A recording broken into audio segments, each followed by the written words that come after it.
जय जय श्री राधे श्याम। हरिशरणम।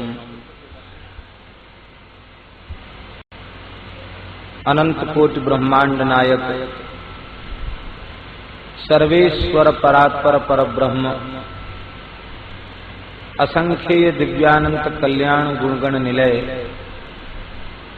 निखिल हेय प्रत्यनीक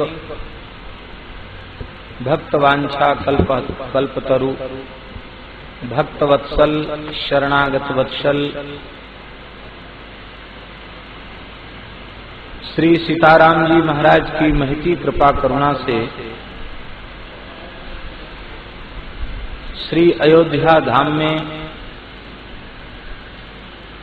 परम श्रद्धेय प्रातस्मरणीय पूज्य आचार्य श्री कृपा शंकर जी महाराज के पावन श्री सीपी मिलन महामहोत्सव में श्री मानस भवन में परम श्रद्धेय पूज्य महत्पुरुषों की पावन सन्निधि में रामकुंज वाले महाराज जी विराज रहे हैं। पूज्य श्री हनुमानगढ़ी वाले महाराज जी, मध्य में महाराज जी, ये सब महापुरुष विराज रहे हैं। श्री करुणाधन वाले महाराज जी विराज में रहे हैं। सभी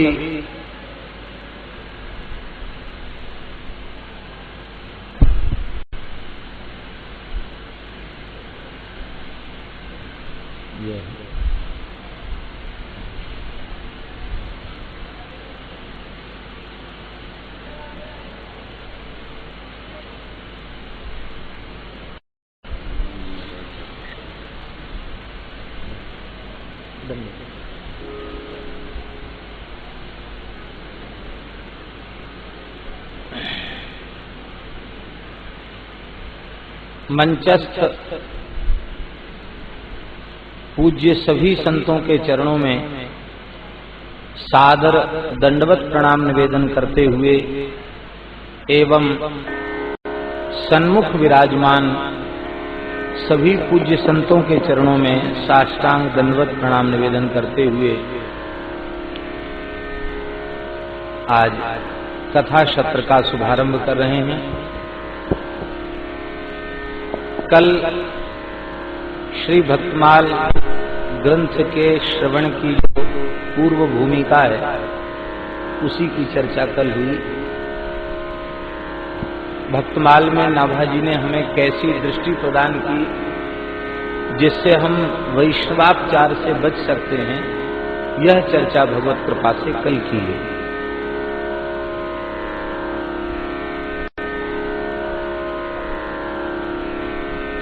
जैसे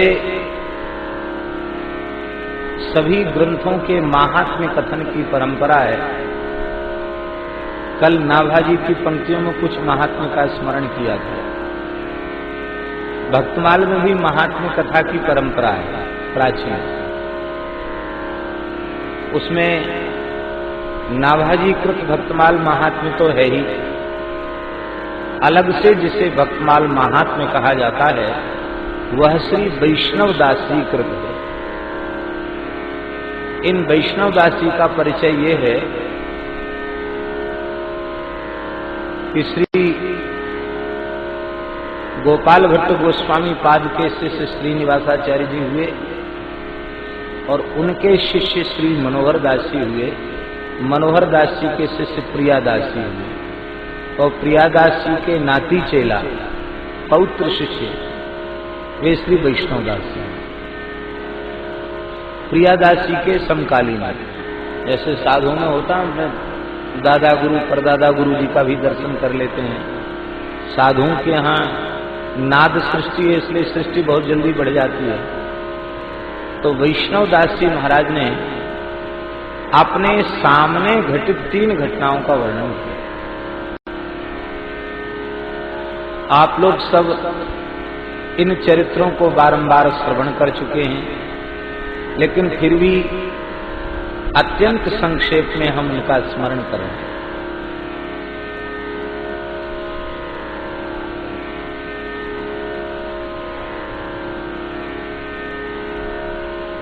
कई दोहे हैं, उनमें एक दोहे में वैष्णवदास जी ने कहा है, भक्तन की महिमा कही कपिल देव भगवान, नारायण आधीन है मैं कह कहूं बखान। भगवान जिनके अधीन हो जाते हैं, प्रेम के वश में हो जाते हैं, उन भक्तों की महिमा में कैसे हो। स्वयं भगवान कपिल ने श्रीमद् भागवत में तितिक्षवः कारुणिकाः श्रीधः सर्वदेहिनां अजात शत्रवः शान्ताः साधवः साधुभूषणाः मय्यनन्येन भावेन भक्तिं कुर्वन्ति ये दृढ़ां मत्कृते त्यक्तकर्माणः त्यक्तस्वजन बान्धवाः मदाश्रयाः कथाः मृष्टाः शृण्वन्ति कथयन्ति च तपन्ति विविधास्तापाः नैतान् मदगत चेतसः त एते साधवः साध्वी सर्वसंग विवर्जिताः संगस्ते स्वसते प्रार्थ्यः संग दोष हराहि ते। कहकर के संतों की महिमा का वर्णन किया। श्री सीताराम जी महाराज की, श्री हर्षण कुंज वाले महाराज जी पधार रहे हैं। आओ पधारे महाराज जी, आगे ले। तो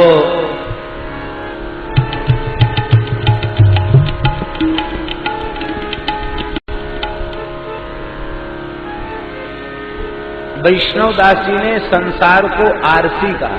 महाराज जी, श्री वैष्णवदास जी महाराज ने संसार को सब संसार सु आरसी। आरसी माने सुंदर स्वच्छ दर्पण है। दर्पण में प्रतिबिंब दिखता है। किसका प्रतिबिंब दिखता है? इस जगत रूपी दर्पण में किसका प्रतिबिंब दिखता है? जन महिमा प्रतिबिंब, भक्त महात्म्य ही इसमें झलकता हुआ प्रस्तुत होता है, प्रकट होता है।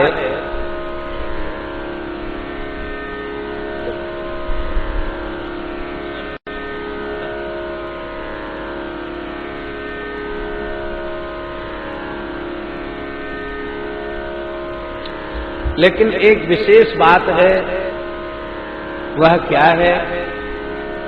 खूब सुंदर दर्पण हो, स्पष्ट प्रतिबिंब उसमें झलकता हो,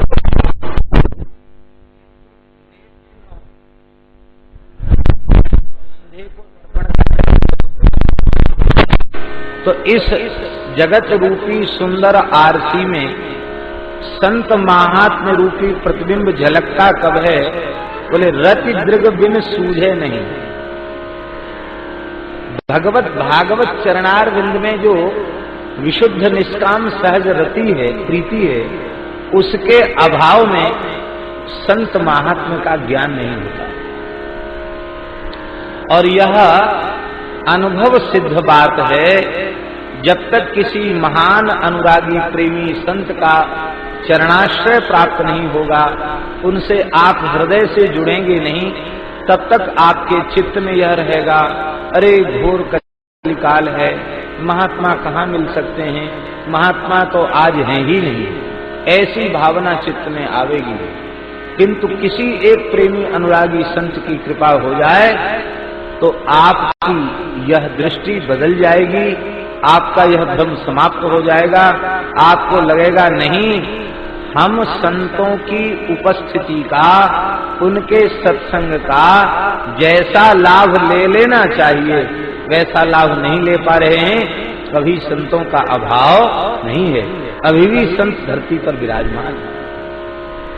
और श्रीमद् भागवत में तो नवयोगीश्वर संवाद में यह आश्वासन दिया गया है, चाहे जैसा भयंकर समय आ जाए। आओ महाराज विराज,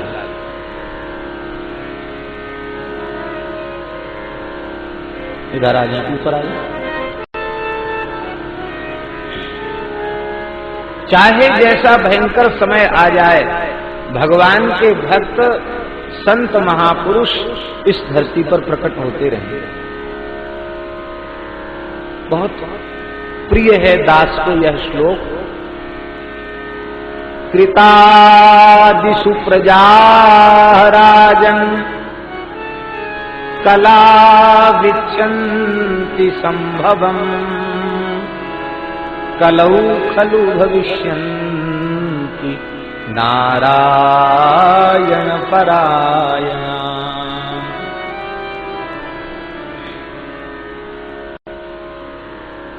इस श्लोक को श्रवण करके हम लोगों को बहुत बल मिलता है। नवयोगीश्वर जी कह रहे हैं, हे निमि महाराज, सतयुग त्रेता द्वापर के साधक इसलिए कठोर कठोर साधनाएं करते हैं कि हमारा कलयुग में जन्म हो जाए। कृतादिषु प्रजा राजन कलौ संभवम इच्छन्ति, कलयुग में जन्म लेना चाहते हैं सतयुग त्रेता द्वापर के साधक। ऐसी कौन सी विशेषता कलयुग में है? वर्ण धर्म नहीं आश्रमचारी, श्रुति विरोधरत सब नर नारी। जहाँ ऐसी दुर्दशा हो वहाँ कौन सा ऐसा विशेष गुण है जिसके कारण सतयुग त्रेता द्वापर के साधक कलयुग में जन्म लेना चाहते हैं? तो इसका उत्तर दे रहे हैं, कलौ खलु भविष्यन्ति नारायण परायणा। चाहे जैसा भयंकर समय आ जाए, कलिकाल में भगवत परायण भक्त जन्म ग्रहण करते ही रहेंगे।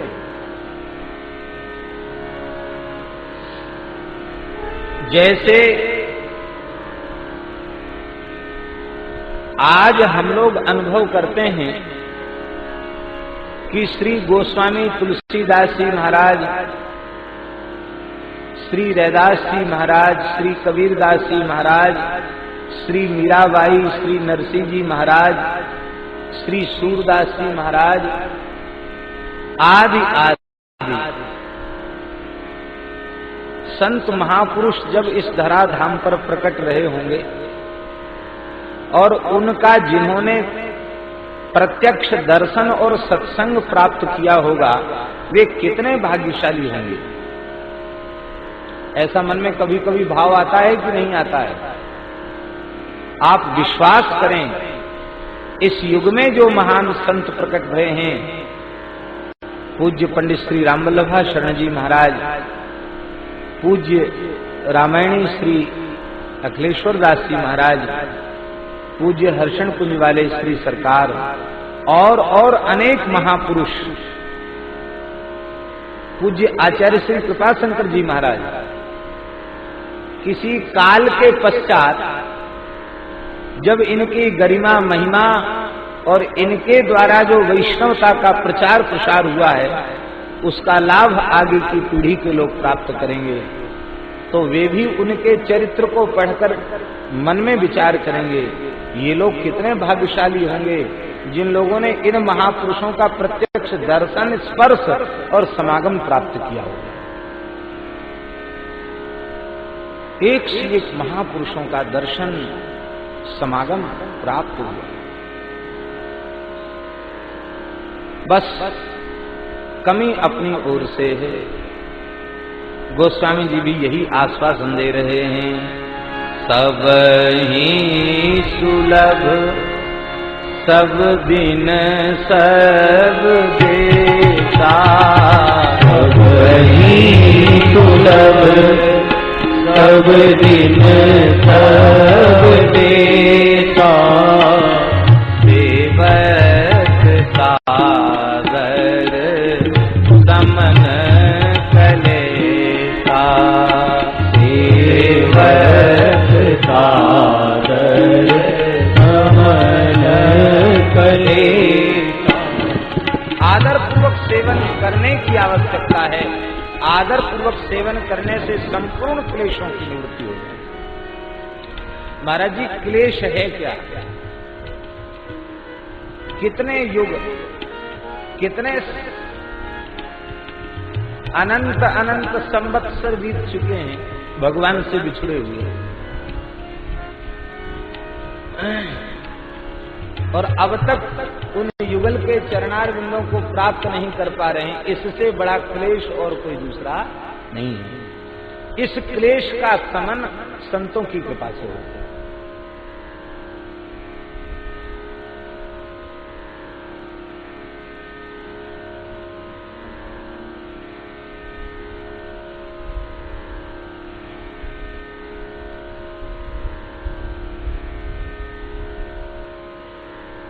तो रति दृग बिन सूझे नहीं, अंधे को यह बिंब। महात्म्य क्या है? कहते हैं कि संपूर्ण वेदादि शास्त्रों के श्रवण का परम परम फल है भगवान श्री हरि की प्राप्ति। उनके चरण कमलों में प्रेम हो जाए, वे प्राप्त हो जाएं, यही इनका फल है। और वह भगवान, वह इसके प्रधान श्रोता हैं। तो इससे बढ़कर महात्म्य की बात ही क्या हो सकती है? इतने बड़े भगवान, वह भक्तमाल के प्रधान श्रोता है। इसलिए हमारे यहां भक्तमाल की परंपरा में आवाहन, जैसे रामायण की कथा में हनुमान जी का आवाहन किया जाता है, ऐसे ही जब भक्त चरित्रों का शुभारंभ होता है तो हरिजू आय विराजिए, ये कहा जाता है परंपरा का। हरिजू आय विराजिए, कथा रसिक हरिदास। हरि और हरिदास दोनों ही कथा रसिक हैं। देहली दीपन न्याय से और दोनों ओर इसका अन्वय हो जाता है। कथा रसिक श्री हरि भी हैं और हरिदास भी हैं, दोनों ओर इसका अन्वय हो जाता है, दोनों ओर यह पद प्रयुक्त हो जाता है। हरिजू आय विराजिए, कथा रसिक हरिदास। क्यों आके विराजे? कहते तुम श्रोता भक्त माल के, तब पद रज हमदास। तो भाई अब हम लोग किस श्रेणी के श्रोता हैं?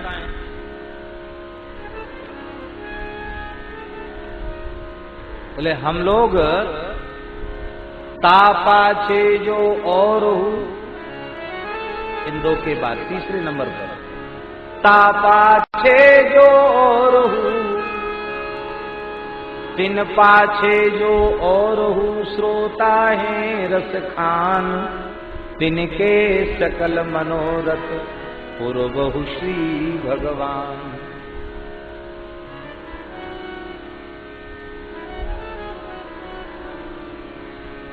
तीन घटनाएं वर्णन की हैं वैष्णवदास जी ने। एक घटना वर्णन की है श्री गोवर्धन नाथ दास जी नामक संत, भक्तमाल के सुप्रसिद्ध टीकाकार श्री प्रियादास जी के ही गुरु भाई थे और उनके सखा थे, मित्र थे। वो भी भक्तमाल जी की कथा कहते थे। पुराने काल में संत रामत करने के लिए जाते थे। आज भी संतों में रामत की प्राचीन परंपरा है। थोड़ा जल दे दें हाथ में।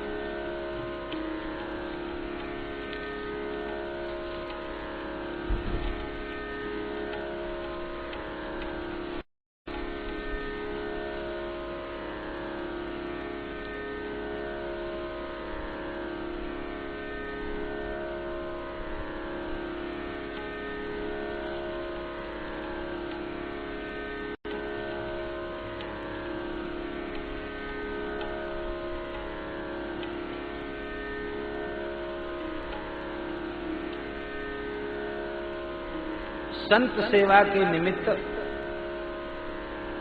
10-5 संत जमात लेकर के विचरने के लिए जाते, कथा कीर्तन करते हुए जाते और वहां से लौट के आते। प्राचीन परंपरा, बिना मांगे जांचे जो कुछ प्राप्त हो जाता उसको लाकर गुरु महाराज के चरणों में अर्पित कर देते। महाराज ठाकुर सेवा, गौ सेवा, संत सेवा इससे करिए। ये प्राचीन परंपरा रही। महाराज विलक्षण विलक्षण घटनाएं सुनने को मिलती हैं। हमारे यहाँ वृंदावन में स्वामी श्री हरिदास जी की परंपरा के आचार्य चरण श्री स्वामी रसिकदेव जी महाराज थे। उनके 52 शिष्य थे और वो 52 जमात लेकर विचरण करते थे रामत करके, और ला करके गुरु महाराज के चरणों में अन्न वस्त्र जो कुछ मिल जाता वह अर्पित करते थे। उनके समय में बड़ी विस्तार पूर्वक सेवा होती थी। श्री ठाकुर रसिक बिहारी जी महाराज, इनके इतिहास में आता है। श्री वृंदावन बिहारी लाल की।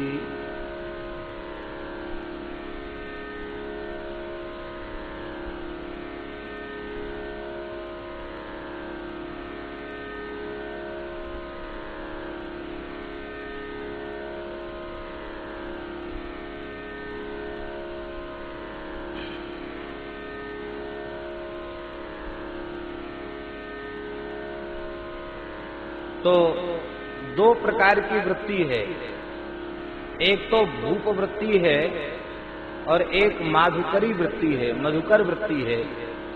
विरक्त संत के लिए, साधु के लिए भूप वृत्ति वर्जित है।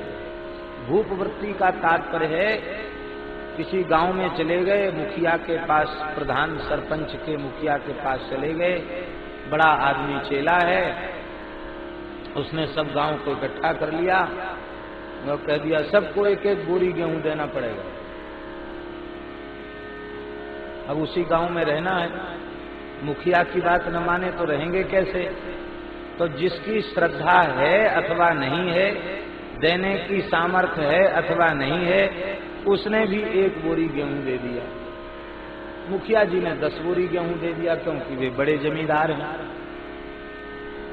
इसको भूप वृत्ति कहते हैं, टैक्स वसूलना। यह विरक्त के लिए, साधु के लिए निंदित है, वर्जित है। इस प्रकार के अन्न को खाने से भजन बिगड़ता है, भजन बनता नहीं। माधुकरी वृत्ति यह है, भगवत चर्चा करते हुए गए, किसी के ऊपर दबाव नहीं, किसी के ऊपर जोर नहीं, किसी के सामने हाथ फैलाना नहीं। लोगों को पता महाराज आए हैं, संत सेवा गो सेवा होती है, बिना मांगे जांचे जो कुछ आ गया। किसी ने 1 सेर दिया तो उसका भी वही आदर, और किसी ने 1 क्विंटल दिया तो उसका भी यही आदर।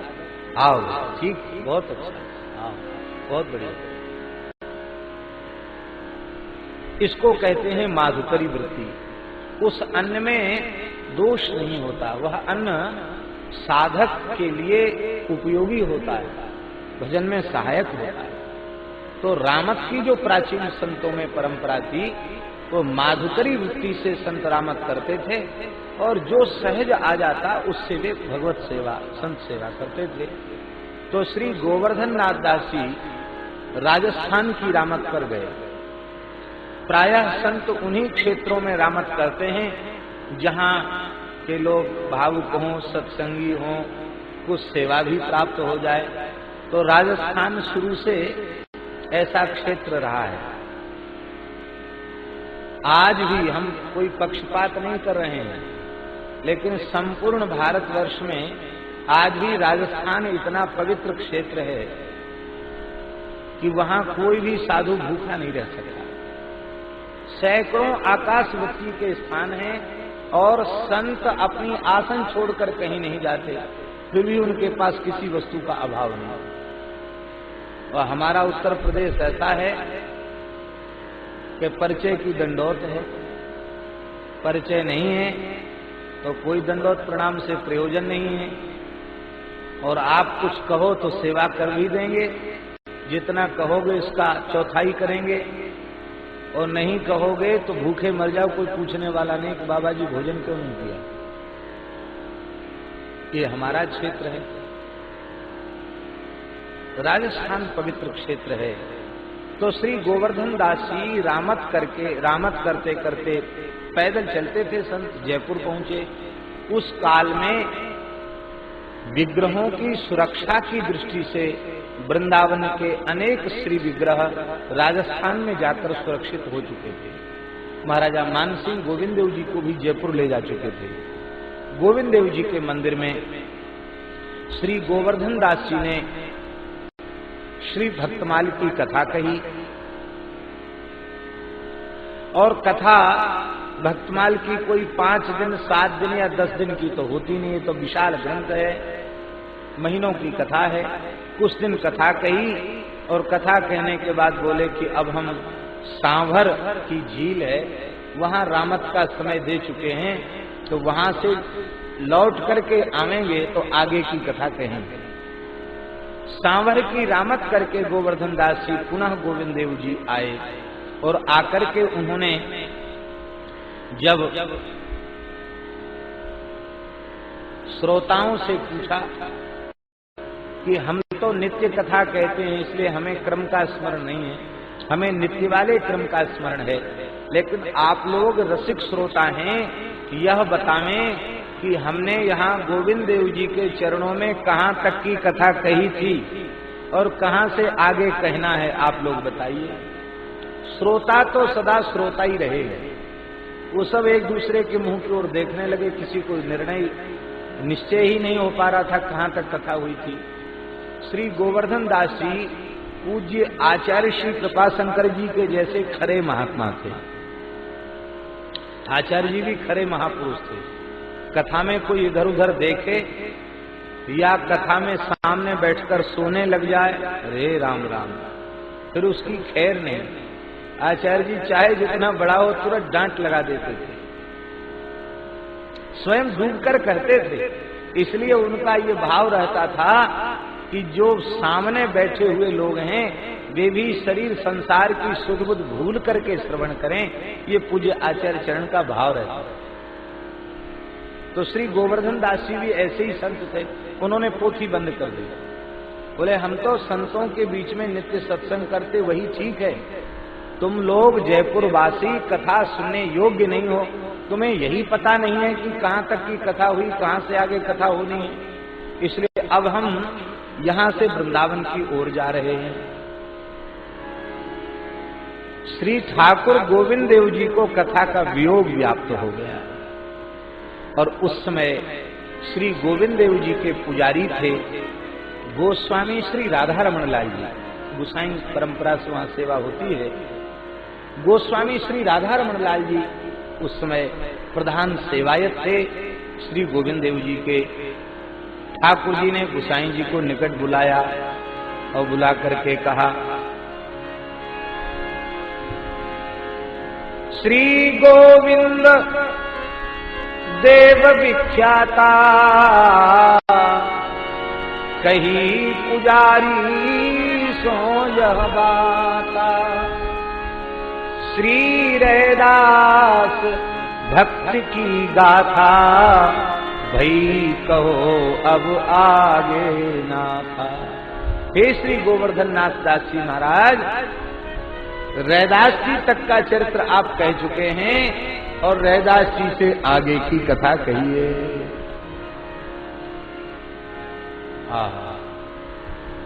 इतना सुनते ही गोसाई जी गदगद हो गए। वे भी उच्च कोटि के साधक थे, किंतु अब तक उन्हें स्वप्न और ध्यान में ही गोविंद देव जी का दर्शन होता था। आज गोविंद देव जी की प्रत्यक्ष वाणी सुनने का सौभाग्य मिला, वे तो गदगद हो गए। सुनि सुपुजारी के द्रिगन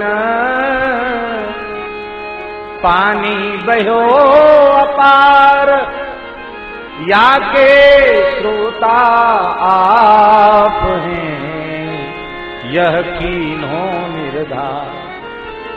ठाकुर जी श्रोता हैं, ये भगवान ने प्रमाणित कर दिया। वे अत्यंत विह्वल होते हुए गोवर्धन नाथ दास जी महाराज के निकट आए गोसाई जी, और उन्होंने कहा ठाकुर जी ने कहा है रैदास जी तक का चरित्र हुआ है, वहां से आगे का चरित्र कहिए।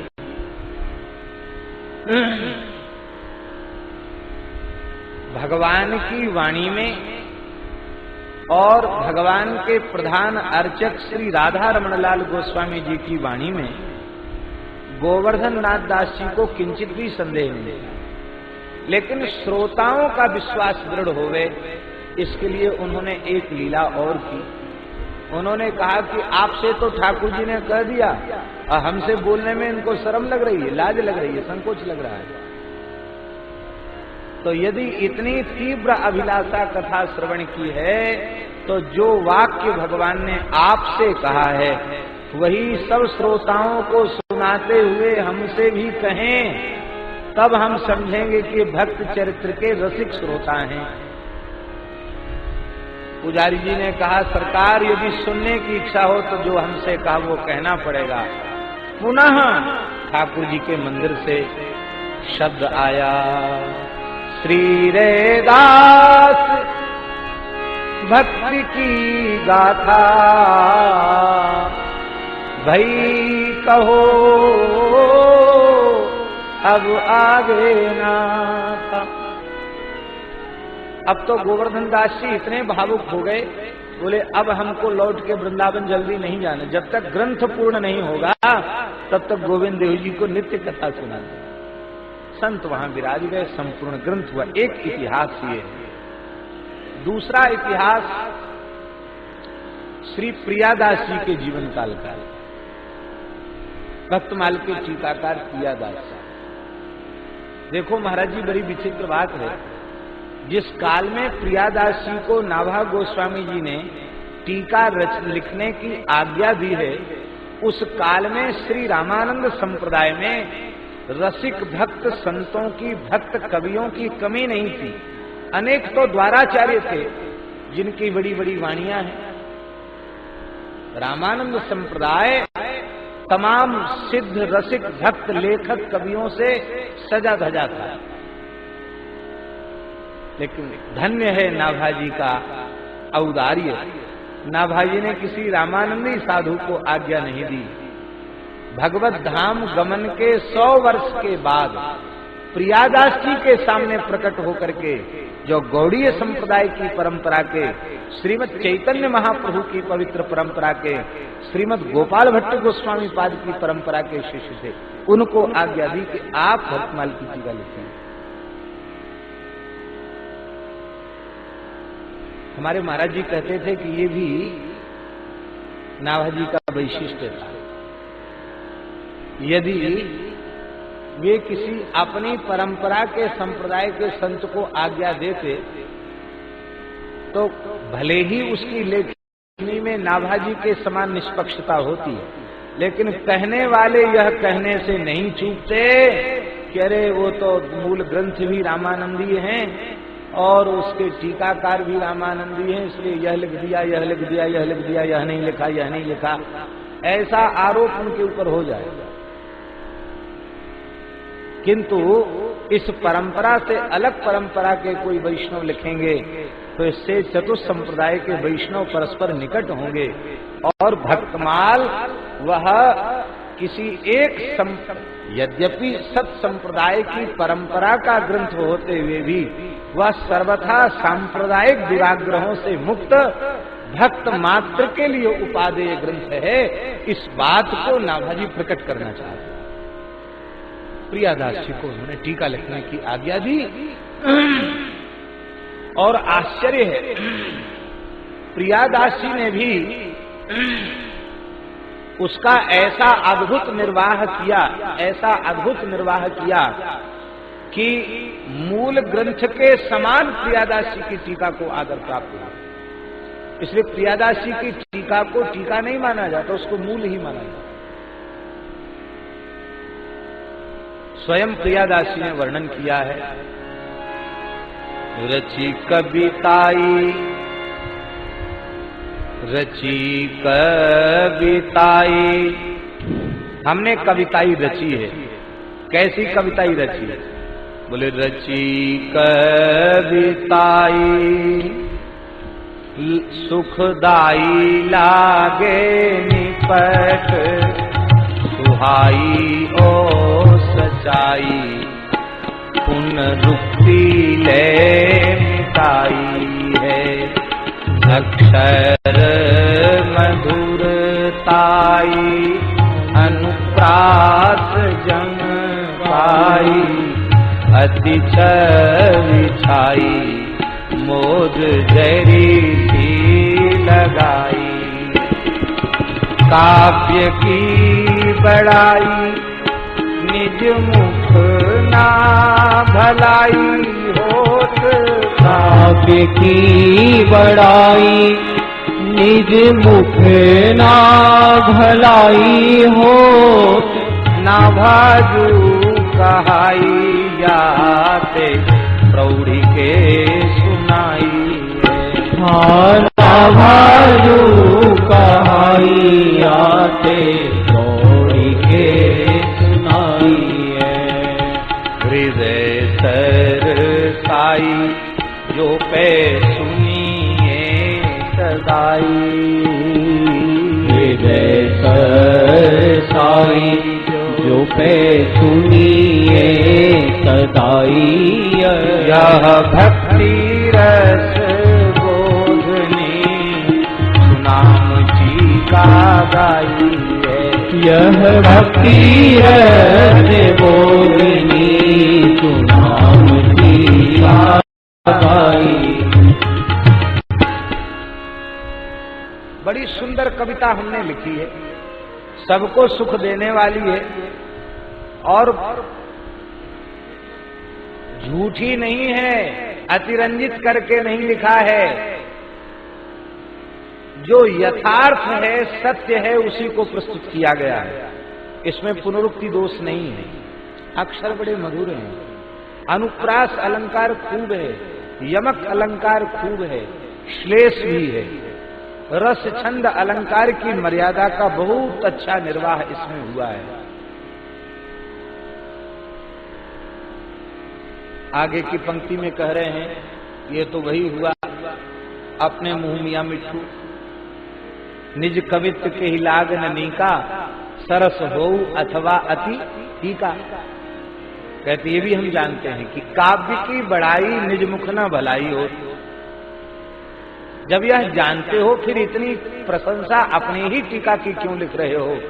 बोले ना भाजू कहाई याते प्रौढ़ी के सुनाई। मैं लेखक नहीं हूं, मैं लेखनी हूं और नाभाजी लेखक है। नाभाजी बोल रहे हैं और मैं लिख रहा हूं, इसलिए मैं अपने काव्य की प्रशंसा नहीं, मैं नाभाजी की लेखनी की प्रशंसा कर रहा हूं। ऐसा समर्पण है। और महाराज नाभाजी ने जब प्रियादास जी को आज्ञा दी है कि आप भक्तमाल की टीका लिखिए, तो उन्होंने कहा जानो निज मति।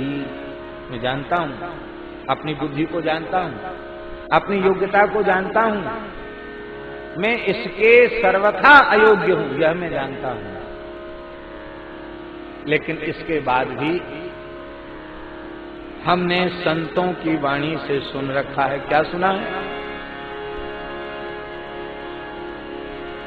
जानो निज मति ए पे सुन्यो भागवत, शुक द्रुमन प्रवेश कियो ऐसे ही कहाई। हमने भागवत जी में सुना है। क्या सुना है? बोले शुक द्रुमन प्रवेश कियो।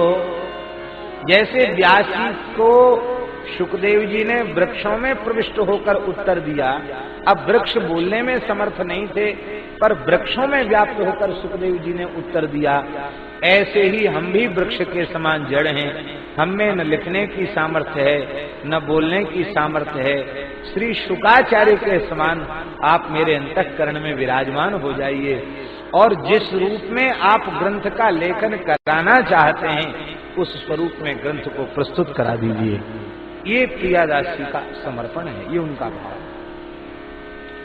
प्रियादास जी के काल से ही भक्तमाल का विशेष प्रचार हुआ, ऐसा इतिहास के मर्मज्ञ विद्वानों का मत है। माने नाभाजी के अवतरण के बाद किन्हीं किन्हीं परंपरा में भक्तमाल जी के छप्पे छंदों का पारायण होता था, उसकी कथाओं का व्यवस्थित जो स्वरूप है, प्रचार प्रसार है, वो नहीं था। प्रियादास जी ने टीका लिखने के बाद कथाएं कही और इसको व्यवस्थित स्वरूप प्रियादास जी महाराज ने प्रदान किया। और उसके बाद इस वर्तमान सदी में, अब तो 21वीं सदी आरंभ हो गई ना, 20वीं सदी में उसको विशिष्ट स्वरूप हमारे पूज्य गुरुदेव अनंत श्री संपन्न श्री गणेश दास जी भक्तमाली जी महाराज एवं पूज्यपाद रामायणी श्री रामेश्वर दास जी महाराज, इन दो महापुरुषों ने उस मूल ग्रंथ को, मूल ग्रंथ तो इतना सा ही है, पूरा है ये 56 कवित्व युक्त, और इसके मोटे मोटे 4 भाग बृहद व्याख्यान किया, और अभी भी आवश्यकता इसके और बृहद व्याख्यान की आवश्यकता है, और अधिक शोध होवे और पुनः इसका और अधिक बृहद लेखन किया जाए, इसकी आवश्यकता है। भगवान किसी को माध्यम बना के करावे तो बहुत अच्छा कार्य है, सभी के लिए बहुत हितकारी कार्य है। तो श्री प्रियादास जी महाराज, उनसे संतों ने आग्रह किया कि एक ऐसा आयोजन किया जाए कि आपकी सन्निधि में हम लोग ब्रज मंडल की परिक्रमा करें।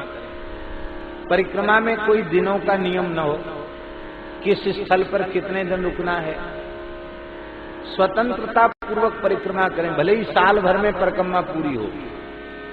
जहां बरसाने में मन लग गया तो 8-10 दिन वहां है, फिर नंदगांव में मन लग गया तो वहां है, ऐसे ही परिक्रमा करेंगे, चाहे 6 महीना में पूरी हो, चाहे साल भर में पूरी हो।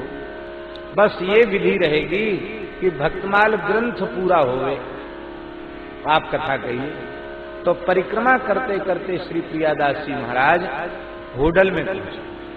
होडल ब्रज परिक्रमा में आता है, वर्तमान समय में हरियाणा प्रदेश की सीमा में वो आता है। तो होडल में पहुंचे, वहां आज भी स्थान है, श्री निम्बार्क संप्रदाय का स्थान है, और उस स्थान के उस काल में महंत जी थे, महंत श्री लालदास जी महाराज, बड़े उच्च कोटि के संत सेवी, गो सेवी महापुरुष थे। उन्होंने प्रियादास जी को आग्रह पूर्वक रखा और कहा, महाराज यहाँ पूरा ग्रंथ हो जाएगा तब आगे बढ़ने देंगे, नहीं आगे यहां से बढ़ने नहीं देंगे। इतने प्रेमी थे, बहुत बड़ी जमात थी संतों की प्रियादास जी के साथ, लेकिन महंत जी उदार हैं तो संतों की जमात का फिर क्या संकट। महंत उदार होवे तो उसको साधु चाहे जितने हो जाएं फिर भी लगता है कि और 150 साधु और आ जाते तो कृपा होती। बहुत संतों से प्रेम था लालदास जी महाराज को। वहां श्री प्रियादास जी महाराज कथा कहने लग गए। महाराज कथा कहने लग गए, और जहां भक्तमाल की कथा होती है वहां भोज भंडारे खूब होते हैं। बोलो वृंदावन बिहारी। उसका कारण यह है कि भक्तमाल की कथाओं में प्रायः संत सेवा की खूब महिमा गाई गई है।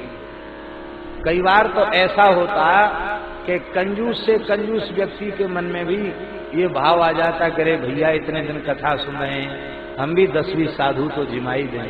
ऐसा मन, अति कृपण के मन में भी ऐसा भाव आ जाता है। महाराज एक जगह ऐसी घटना घटी, नर्मदा किनारे मध्य प्रदेश में एक जगह पूज्य गोरेलाल जी वाले महाराज जी थे, पूज्य श्री किशोरदास जी महाराज और पूज्य बाबा श्री अलवेली शरण जी, दोनों महापुरुष थे। वहां भक्तमाल की कथा हो रही थी। छोटा गांव, सामान्य सामर्थ्य वाले लोग। ये हुआ कि महाराज कथा तो बहुत अच्छी हुई, पर भंडारा होना चाहिए कथा का। तो उसी का विचार चल रहा था, कथा पूरी होने वाली है, भंडारा की व्यवस्था कैसे होगी। ये भी था कि भाई सब श्रोताओं को किन का प्रसाद मिल जाना चाहिए, और एक व्यक्ति कैसे करे इतना बड़ा काम। तो एक उसी गांव का एक वैश्य था, बनिया, वो गांव के जैसे सेठ होते हैं ऐसा था। उसने कहा, महाराज पूरे गांव का भंडारा तो हम कर देंगे, चाहे जितने लोग आवे, संतों को सबको भंडारा कर देंगे, पर हमारी एक शर्त है। कि कथा वाले बाबा को, महाराज जी को, सब संतों के साथ हमारी कुटिया पर अपने चरण पधराने पड़ेंगे। भले ही 10 मिनट के लिए आवें, भोजन भले ही न करें, बाकी आवें जरूर। तो लोगों ने कहा कि यह व्यक्ति, इसने अपने जीवन में, हम लोगों को याद नहीं है कि 2-4 ब्राह्मण भी प्रेम से जिमाए हों भरपेट। इतना महाकंजूस आदमी है। इसने कभी दान पुण्य के नाम पर एक फूटी कौड़ी शायद किसी को न दी हो। पर महाराज बड़ा चमत्कार है, इसके मन में इतना बड़ा भंडारा करने का मन आ रहा है। लोग विश्वास नहीं कर रहे थे कि ये भंडारा करेगा, और उसने हलवाई वगैरह बुला करके सब काम लगा दिया। तब लोगों को विश्वास हुआ कि हाँ, 5-7 हजार लोगों के भंडारे का काम शुरू हो। बोले हाँ, अब तो ये करेगा जरूर। जब इसने सब सामान मंगा लिया तो करेगा। तब तक हम लोग गए भी नहीं। जब काम शुरू हो गया बोले अब तो इसके यहाँ जाना चाहिए। हम लोग गए। तो ये प्रमाण है महाराज, कंजूस से कंजूस का मन। उसको हमने पूछा कि आपके मन में प्रेरणा कैसे जगी? अरे बोले महाराज, 7-8 दिन से कथा सुन रहे हैं, रोज यही कि संत सेवा के बिना कल्याण नहीं होता। तो हमने सोचा महाराज, जीवन भर तो दुकानदारी से कमाया है, अब कल्याण का इतना सरल साधन हम क्यों अपने हाथ से जाने दें। हमने सोचा चलो हम भी भंडारा कर ही लें। इसलिए किया तो अब तक नहीं, लेकिन मन पक्का करके हम इसमें आ गए। ऐसा तो भोज भंडारे भी होने लगे, संत सेवा होने लगी। उस समय कुछ चोर, वो उसी वृक्ष क्षेत्र के ही थे, और वो भद्र होके खूब लंबे चौड़े तिलक लगा के, साधुओं जैसे वस्त्र धारण करके वो भी आ गए। उन्होंने भी आसन वहीं लगा लिया, और प्रेम से वो भी वहां कथा सुनते और प्रसाद पाते। पर इसी ताक में रहते कि कोई ऐसा अवसर आवे कि हम यहां से चोरी करके भगें। एक दिन अवसर उनको मिल गया। अर्धरात्रि के समय सब शयन कर रहे थे। पुराने जमाने में संतों के यहाँ कोई ताले की व्यवस्थाएं नहीं थी, सब विश्वास करते थे। मंदिर में प्रवेश करके आज भी वे ठाकुर जी होटल में विराजमान है, जिनका चरित्र लिखा है। वो ठाकुर जी आज भी है, राधा कृष्ण का स्वरूप है, दास ने दर्शन किया है। वो ठाकुर जी को लेके वो चोर भग गए, और मंदिर में चांदी का थाल, चांदी की झारी, चांदी के पात्र, यही मंदिर में भगवान के आभूषण और विग्रह और भगवान के रजत पात्र, वो लोग के चोर भाग गए। भगवान के आभूषण या पात्र चले गए, इस बात का दुख नहीं था। दुख इस बात का था कि परंपरा से सेवित हमारे मंदिर के ठाकुर जी चले गए। ये दुख तो लालदास जी को था, संतों को था, और प्रियादास जी को दुख ये था। प्रियादास जी ने कहा, प्रात भय सब ही अकुलाए, प्रियादास हूँ अति अकुलाए। प्रात भय सब ही दुख छाए, प्रियादास अति हूँ अकुलाए। उन्होंने कहा मैं कथा नहीं कहूंगा। क्यों? कहते इसलिए कथा नहीं कहूंगा कि नाभाजी ने कहा था कि भक्तमाल के प्रधान श्रोता ठाकुर जी। आज तो बात झूठी हो गई। प्रधान श्रोता ही भाग गया कथा के बीच से। देखो संतों का भाव, चोर ले गए ये नहीं। प्रियादास जी ने कहा, ठाकुर को ये चरित्र न प्यारे, ताते चोरन संग पधारे। ठाकुर जी को ये चरित्र प्रिय नहीं है, इसलिए चोरों के संग भाग गए। इसलिए प्रियादास बोले यों सुनहु, अब मैं कथा न कही हूं कब हूं। केवल यही कथा नहीं, आज के बाद भक्तमाल की कथा नहीं कहेंगे। एक आचार्य की वाणी झूठ हो गई, ठाकुर जी कथा के बीच से भग गए चोरों के संग। श्री नाभा यों बचन उचारे, हरि को जन चरित्र ये प्यारे।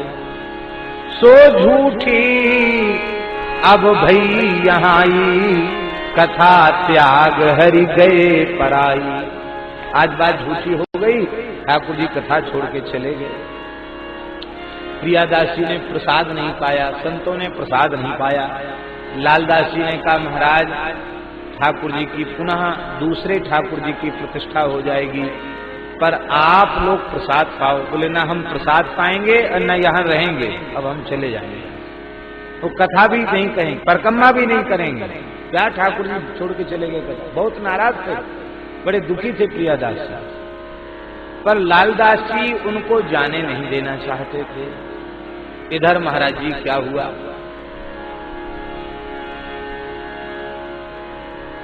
अब देखिए ये जो है अर्धरात्रि के समय महाराज जी चोरी की, और संत लोग प्रायः ब्रह्मवेला में तो उठ ही जाते हैं। अब तो व्यवस्था दूसरी है, लेकिन शास्त्र की मर्यादा ये है, ब्राह्मणे मुहूर्ते या निद्रा सा पुण्य क्षय कारिणी। ब्रह्मवेला की निद्रा संपूर्ण पुण्यों का क्षय कर देती है। चाहे जितना कोई भजन साधन करे, यदि ब्रह्मवेला में शयन करता है तो उसके सारे सुकृत नष्ट हो जाए। हम लोग बहाना कर देते हैं, आज तबीयत खराब है, आज कमर में दर्द हो रहा है, आज सिर में दर्द हो रहा है, आज टूटन हो रही है, आज बुखार है। पर प्रार्थना है, किसी पशु पक्षी को यह शिकायत नहीं होती कि आज टूटन है, आज दर्द है, आज हम नहीं उठेंगे, आज सूर्योदय के बाद उठेंगे। दुनिया में कोई पशु पक्षी सूर्योदय के बाद उठता हो आप दिखा दीजिए, नहीं आप दिखा पाएंगे। यदि मनुष्य ब्रह्मवेला में नहीं जगता है, अब पशु पक्षी जग जाते हैं, तो बताओ श्रेष्ठ कौन है? इसलिए प्रातःकाल जल्दी उठने का प्रयत्न करना ही चाहिए।